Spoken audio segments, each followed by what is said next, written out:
In this section, we will detail about pedigree analysis.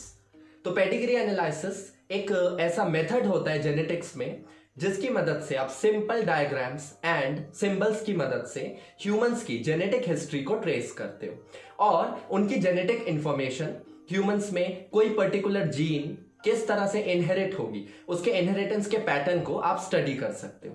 Pedigree analysis में आप simple symbols and diagrams का इस्तेमाल करते हो और उन डायग्राम्स और सिंबल्स की मदद से आप एक फैमिली ट्री बनाते हो और आप उसके सारे जेनेटिक इंफॉर्मेशन को इस फैमिली ट्री की मदद से प्लॉट कर सकते हो।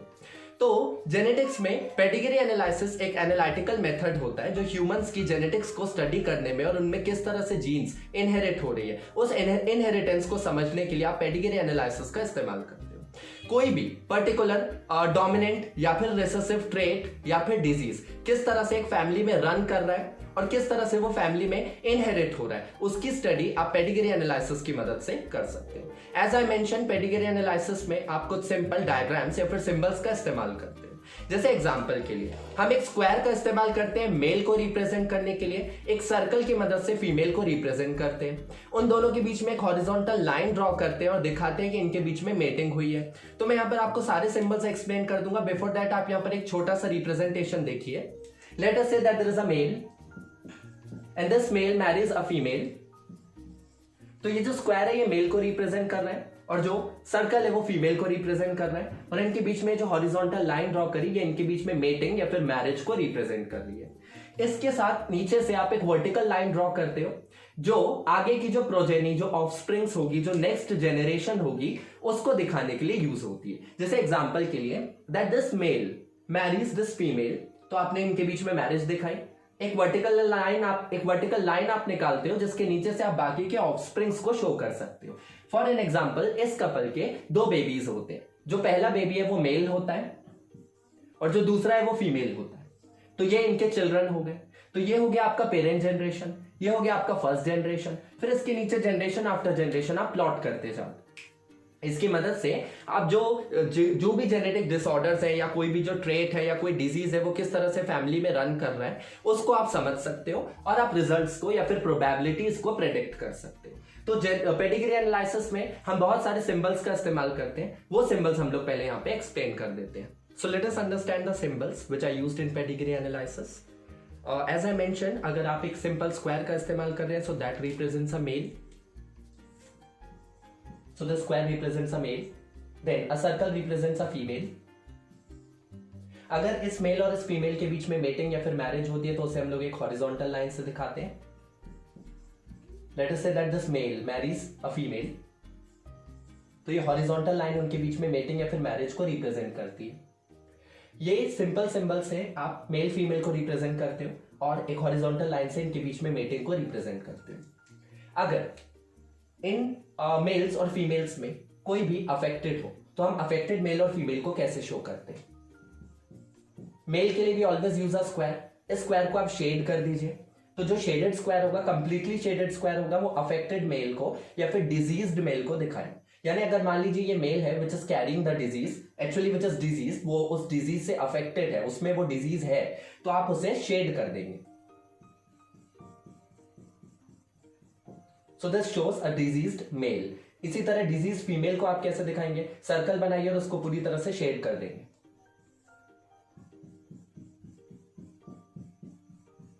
So this indicates a diseased female. ऐसी फीमेल जिसमें वो डिजीज है। अब क्या होता है कि जेनेटिक्स में बहुत सारे ऐसे डिजीजेस होते हैं जिनके लिए कभी कभी मेल्स या फिर फीमेल्स कैरियर्स होते हैं, पर उनमें खुद में वो डिजीज नहीं होता, पर उनके पास में वो जीन जरूर प्रेजेंट होती है जो उस डिजीज को कॉज करती है, पर वो जीन अपने रिसेसिव फॉर्म में होती है। और हमें पता है अगर कोई जीन अपने रिसेसिव फॉर्म में है तो फिर वो अपने आप को एक्सप्रेस नहीं करती क्योंकि उसके ऑपोजिट एक डोमिनेंट एलील भी प्रेजेंट होती है। तो अगर कोई भी इंडिविजुअल कोई ऐसी जीन कंटेन कर रहा है जिसमें वो जीन है तो पर वो जीन अपने रिसेसिव फॉर्म में है या फिर वो जो एलील है वो अपने रिसेसिव फॉर्म में है, तो उस केस में वो एलील अपने आप को एक्सप्रेस तो कर नहीं पाएगी। तो उस केस में जो इंडिविजुअल होगा वो अफेक्टेड नहीं होगा बल्कि वो उस पर्टिकुलर डिजीज के लिए कैरियर होगा। तो आप कैरियर मेल या फिर कैरियर फीमेल को कैसे रिप्रेजेंट करते हैं pedigree analysis?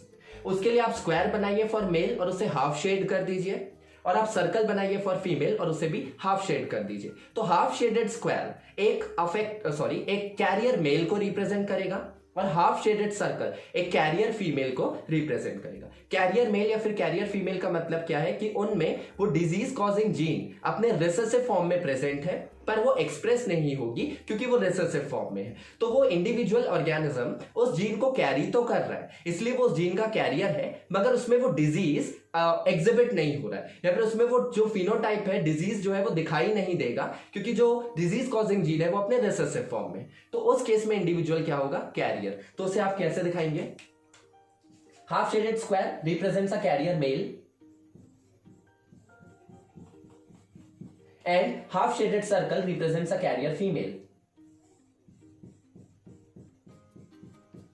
Now most important thing कि ये जो आपने जो दोनों इंडिविजुअल्स दिखाए मेल एंड फीमेल रिस्पेक्टिवली, ये दोनों कैरियर्स हैं, लेकिन ये कैरियर्स हैं ऑटोसोमल डिजीजेस के लिए। ऑटोसोमल डिजीजेस वो डिजीजेस होते हैं जिनकी जो जीन होती है वो ऑटोसोम्स पर लोकेटेड होती है। आप लोगों को शायद पता होगा ऑटोसोम्स आपके पूरे 22 पेयर्स होते हैं क्रोमोसोम्स के। ह्यूमन बींग्स में 23 पेयर्स ऑफ क्रोमोसोम्स होते हैं, जिनमें जो 22 पेयर्स है वो ऑटोसोम्स कहलाते हैं और जो 23rd पेयर है वो सेक्स क्रोमोसोमल पेयर कहलाता है। तो अगर chromosome number 1, chromosome number 2, chromosome number 3, 4, 5, 6, 7, 8, 9, 21st, 22nd, 18th कोई भी क्रोमोसोम फर्स्ट से लेकर 22nd पेयर तक कोई भी क्रोमोसोम अगर उस डिजीज कॉजिंग जीन को कंटेन कर रहा है तो वो ऑटोसोमल डिजीज कहलाएगा, यानी उस डिजीज के लिए जो जीन है वो ऑटोसोम पर लोकेटेड है। तो इस तरह से जब आप हाफ शेड करते हो स्क्वायर या फिर सर्कल को तो आप ऑटोसोमल डिजीज की बात कर रहे होते हैं। तो ये जो मेल है ये ऑटोसोमल डिजीज के लिए कैरियर है और ये जो फीमेल है ये ऑटोसोमल डिजीज के लिए कैरियर है।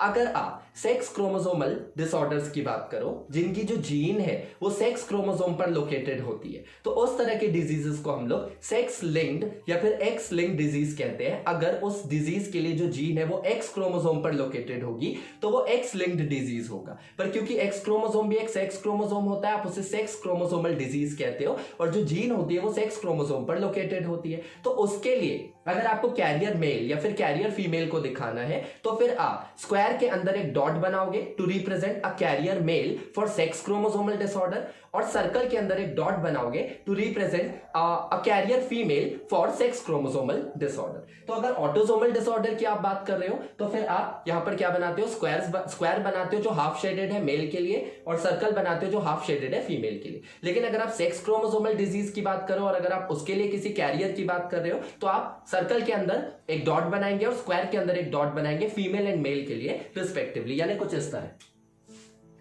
सर्कल और उसके अंदर एक dot. This represents a female which is carrier for a sex chromosomal disorder, यानी इस डिसऑर्डर की जो इस डिजीज की जो जीन होगी वो सेक्स क्रोमोसोम पर लोकेटेड होगी। और ऐसे अगर आपको मेल को दिखाना है तो आप एक स्क्वायर बनाते हैं और उसके अंदर डॉट बना देते हैं। तो ये दोनों भी कैरियर फीमेल और कैरियर मेल है रिस्पेक्टिवली। और यहां पर ये जो कैरियर्स है किसके लिए कैरियर्स है? ये ऑटोसोमल सेक्स क्रोमोसोमल डिसऑर्डर के लिए, जबकि ऊपर जो आपने कैरियर्स दिखाए वो ऑटोसोमल डिसऑर्डर्स के लिए कैरियर्स होंगे। तो इसको मैं यहां पे बहुत अच्छे से मेंशन कर देता हूं that this is a carrier male and this is a carrier female. मगर ये किस तरह के डिजीजेस के लिए कैरियर है? ऑटोसोमल डिजीजेस के लिए। तो मैं यहां पे लिख देता हूं that they are carrier for autosomal disorders.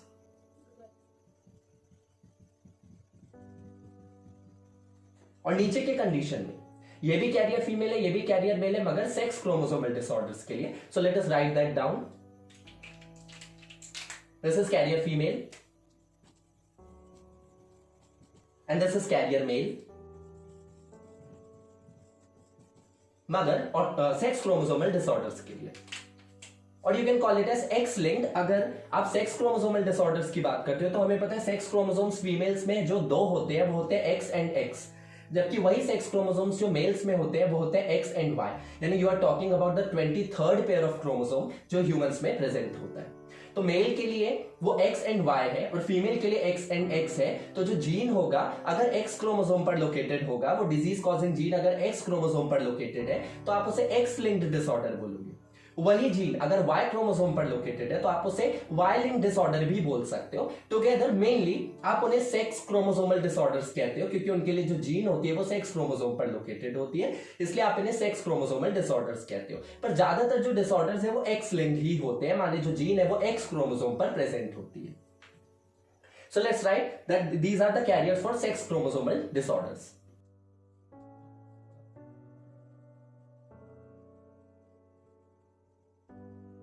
Sex chromosomal disorders.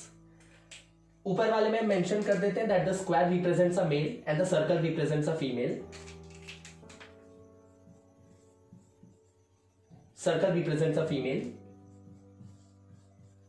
This horizontal line connecting a male and a female represents marriage or mating. This completely shaded square represents an affected male. This completely shaded circle represents an affected female. Here affected means that they are diseased or they are actually affected by the disease. उन लोगों को वो बीमारी है, they are diseased.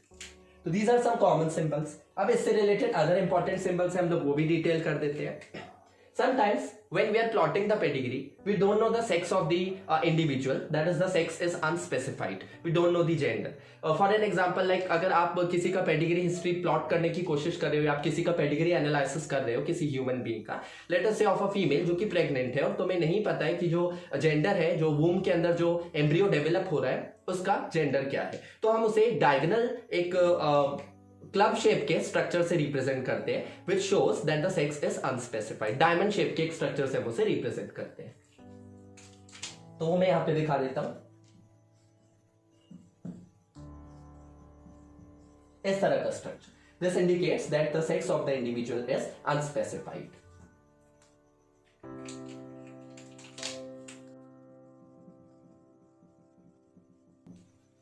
यानी we don't know the gender of the individual. आगे बढ़ते हैं इसके इंपॉर्टेंट अदर सिंबल्स के बारे में। यहां पर कभी कभी आपको ये जो मेटिंग है, जो मैरिज है, उसमें सिंगल लाइन की जगह दो हॉरिजॉन्टल लाइंस मिलेगी जो मेल और फीमेल को कनेक्ट कर रही है। वो रिप्रेजेंट करता है कॉन्सेंगुइनियस मेटिंग को। कॉन्सेंगुइनियस मेटिंग का मतलब होता है जब आप क्लोज रिलेशन में ही या फिर रिलेटिव्स के बीच में ही आप मैरिज करते हैं, that is marriage amongst the relatives of the same generations और may be closely related members of the same family, तो उसे हम लोग कहते हैं कॉन्सेंगुइनियस मेटिंग। और उसको हम लोग दो हॉरिजॉन्टल लाइन से कनेक्ट करके दिखाते हैं कुछ इस तरह। A female marriage a male, let us say a male marriage a female, एक ही मतलब है, मगर उनके बीच में जो सेम फैमिली रिलेशन है वो भी एग्जिस्ट करता है, यानी कॉन्सेंगुइनियस मेटिंग। तो आप इसे डबल हॉरिजॉन्टल लाइन से कनेक्ट करेंगे इस तरह। So this indicates consanguineous mating.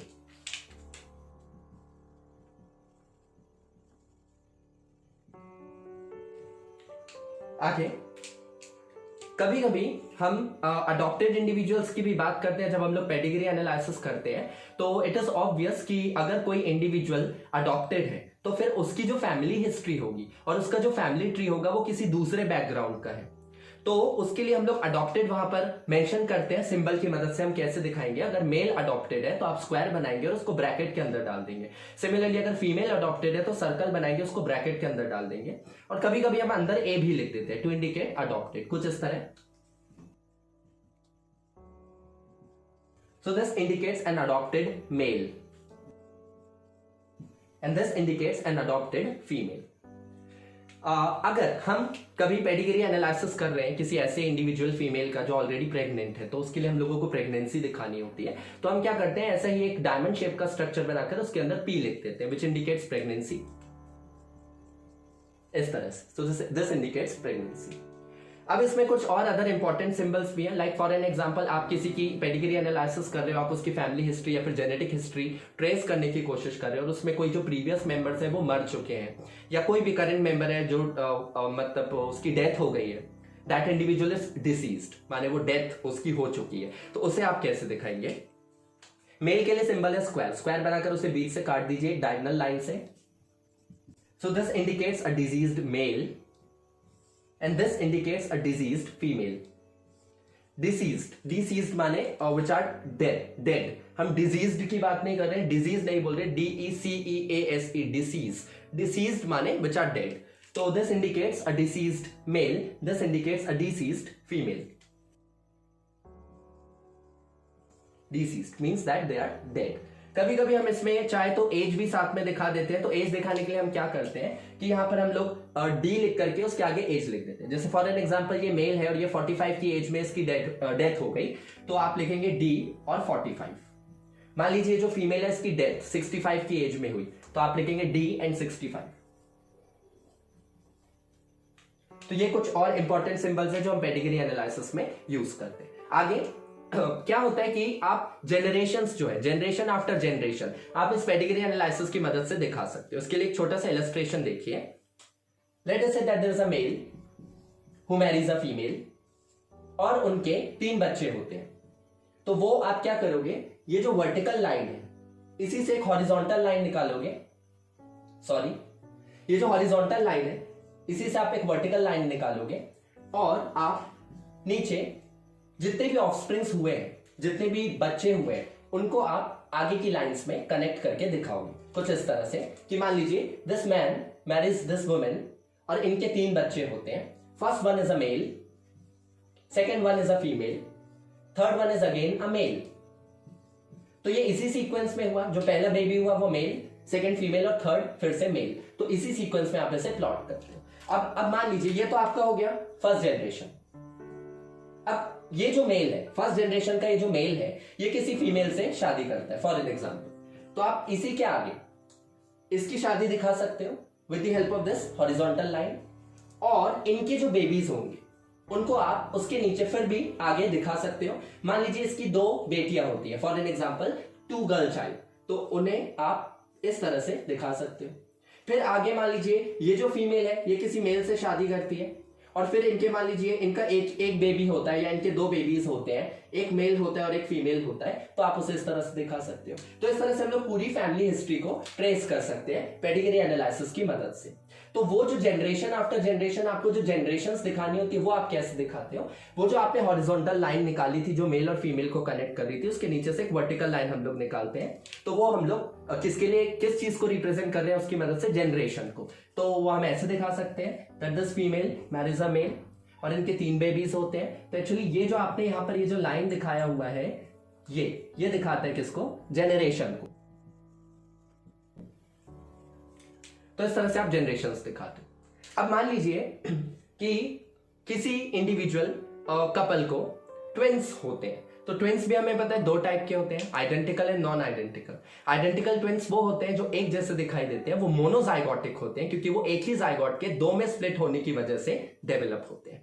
जबकि जो नॉन आइडेंटिकल ट्विंस होते हैं उन्हें हम लोग फ्रैटर्नल या फिर डायजाइगोटिक ट्विंस भी कहते हैं। तो आप उन ट्विंस को कैसे रिप्रेजेंट करेंगे, तो ट्विंस को रिप्रेजेंट करने के लिए हम क्या करते हैं, let us say that there is a male who marries a female और उनके ट्विंस बेबीज होते हैं और वो जो ट्विंस है वो नॉन आइडेंटिकल है। तो अगर ट्विंस नॉन आइडेंटिकल है तो वो 2 बेबी बॉय भी हो सकते हैं, 2 बेबी गर्ल्स भी हो सकती हैं, या फिर एक बॉय और एक गर्ल भी हो सकता है क्योंकि आप नॉन आइडेंटिकल ट्विंस की बात कर रहे हो। तो उसको आप कैसे दिखाते हो कि ये जो आपने इन दोनों को कनेक्ट करा है, इस मेल और इस फीमेल को, उसके साथ आप एक वी शेप का लाइन बनाते हो इस तरह से, और जो भी बेबीज हुए हैं जो ट्विंस हैं जो कि नॉन आइडेंटिकल है उनको आप दिखा देते हो। मान लीजिए दोनों बेबी बॉय हुए हैं, तो इस तरह से आप दोनों बेबी बॉयज को दिखा देते हो। मान लीजिए दोनों बेबी गर्ल्स हुए हैं,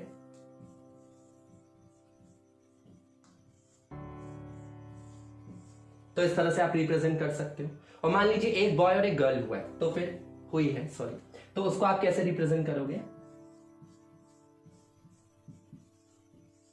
because this indicates a male, this indicates a female, तो इस तरह से आप इसको रिप्रेजेंट कर सकते हो। ये डायजाइगोटिक ट्विंस के केस में होगा, यानी नॉन आइडेंटिकल ट्विंस। अगर यही ट्विंस आइडेंटिकल होते हैं तब आप कैसे रिप्रेजेंट करेंगे, तो आइडेंटिकल ट्विंस के लिए हम लोग क्या करते हैं, सेम यही चीज रहता है, बस आपको इसको भी बीच से कनेक्ट कर देना होता है। और क्योंकि आप आइडेंटिकल ट्विंस की बात कर रहे हो तो या तो दोनों बेबी बॉयज होंगे या तो दोनों बेबी गर्ल्स होंगे क्योंकि आइडेंटिकल ट्विंस है। तो उस केस में आप उसको कैसे रिप्रेजेंट करोगे, let us say that this male marries a female and they have a twins and both are baby boys,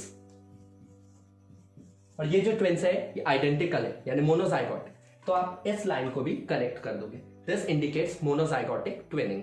अगर दोनों फीमेल्स होती तो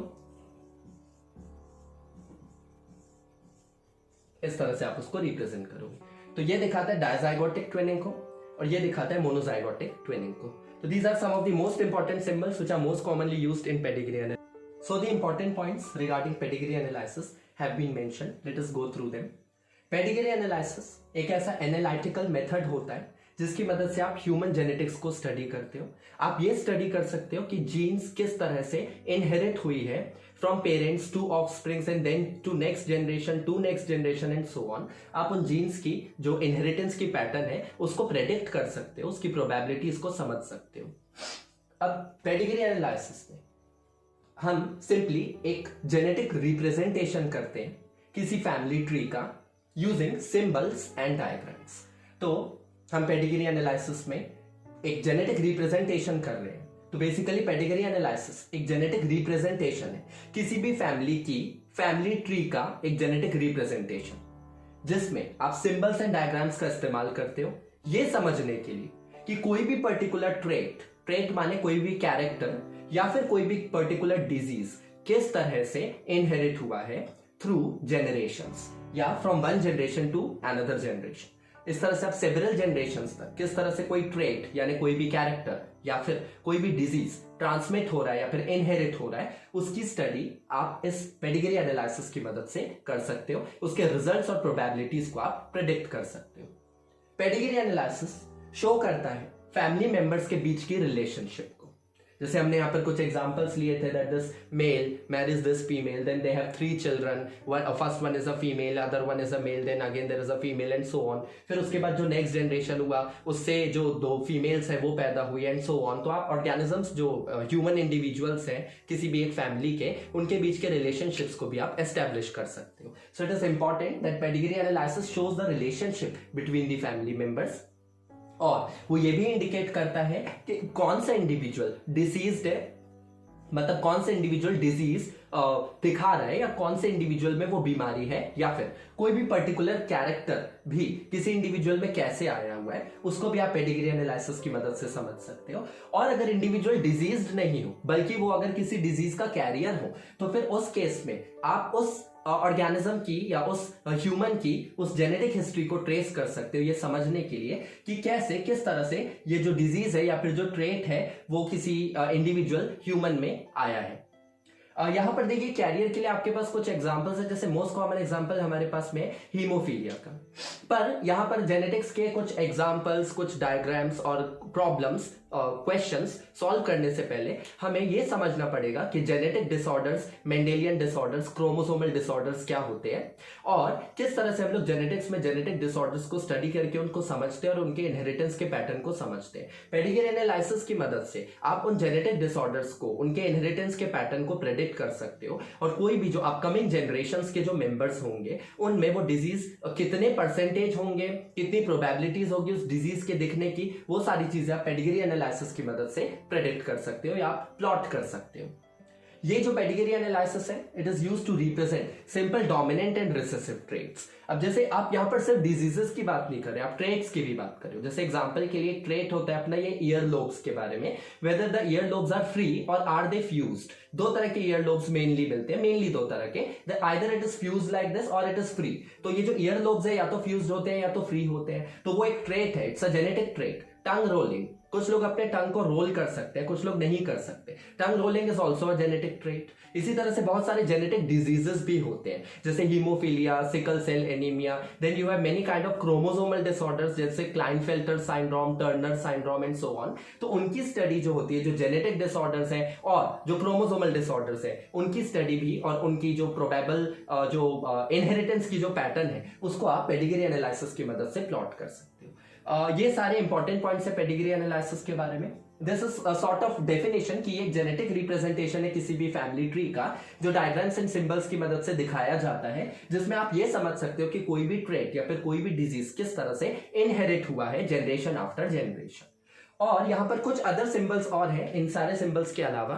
जैसे कि एग्जांपल के लिए एक सिंबल है आपका जो दिखाता है सेपरेटेड इंडिविजुअल्स या फिर डाइवोर्स्ड इंडिविजुअल्स को। तो वो आप कुछ इस तरह से दिखाते हो कि देयर इज अ मेल, जिसने एक फीमेल से शादी करी थी बट उन लोगों के बीच में डाइवोर्स हो गया, तो वो डाइवोर्स आप कैसे दिखाओगे? इस मेटिंग की जो हॉरिजॉन्टल लाइन है इसको डबल बार कट करके, इस तरह से। So this indicates divorce. इसके अलावा कुछ इंपॉर्टेंट सिंबल्स और हैं, जैसे कि medical termination of pregnancy, MTP. क्या होता है कि कभी कभी जो प्रेग्नेंट वेमेन होती है उसमें अंदर जो फीटस है या जो एम्ब्रियो होता है वो बहुत, या तो वो अनवांटेड है या वो किसी रेप केस की वजह say that female is pregnant, या फिर ऐसा भी हो सकता है कि उस प्रेगनेंसी की वजह से फीमेल को या फिर जो डेवलपिंग फीटस है उसको खतरा हो। तो उस केस में हम क्या करते हैं, हम जानबूझ करके अबॉर्शन करते हैं medically, under medical assistance, that is known as medical termination of pregnancy और एमटीपी। और वो कंडीशनल होता है, वो कुछ रीजंस की वजह से, जेन्युइन रीजंस की वजह से किया जाता है, तो दैट इज एमटीपी। तो मेडिकल टर्मिनेशन ऑफ प्रेगनेंसी को हम लोग कुछ इस तरह से दिखाते हैं। So this indicates medical termination of pregnancy. और अगर किसी इंडिविजुअल फीमेल में किसी भी कारण से, किसी एक्सीडेंट के कारण या किसी भी रीजन से अगर मिसकैरिएज हो जाए, तो मिसकैरिएज को हम लोग कुछ इस तरह से दिखाते हैं। So this indicates miscarriage, this indicates medical termination of pregnancy and this indicates divorce. तो मैं यहां पे लिख देता हूं।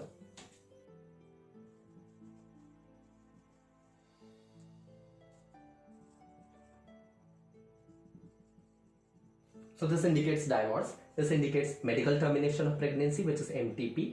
This indicates miscarriage. तो ये सारे इंपॉर्टेंट सिंबल्स है जो हम पेडिग्री एनालिसिस में यूज करते हैं। अब हम कैसे पेडिग्री एनालिसिस को प्लॉट करेंगे, उसके क्वेश्चंस, उसके प्रॉब्लम्स हम लोग कैसे सॉल्व करेंगे, कैसे पेडिग्री एनालिसिस से हम लोग ह्यूमन की जेनेटिक हिस्ट्री को या उसके जो फ्यूचर जनरेशन है उनको प्लॉट कर सकते हैं, वो हमें तब समझ में आएगा जब हम लोग पहले म्यूटेशन और जेनेटिक डिसऑर्डर्स, क्रोमोसोमल डिसऑर्डर्स, इन सब की स्टडी कर लेंगे। उसके बाद हम पेडिग्री एनालिसिस पर कुछ इंपॉर्टेंट क्वेश्चंस प्लॉट करेंगे।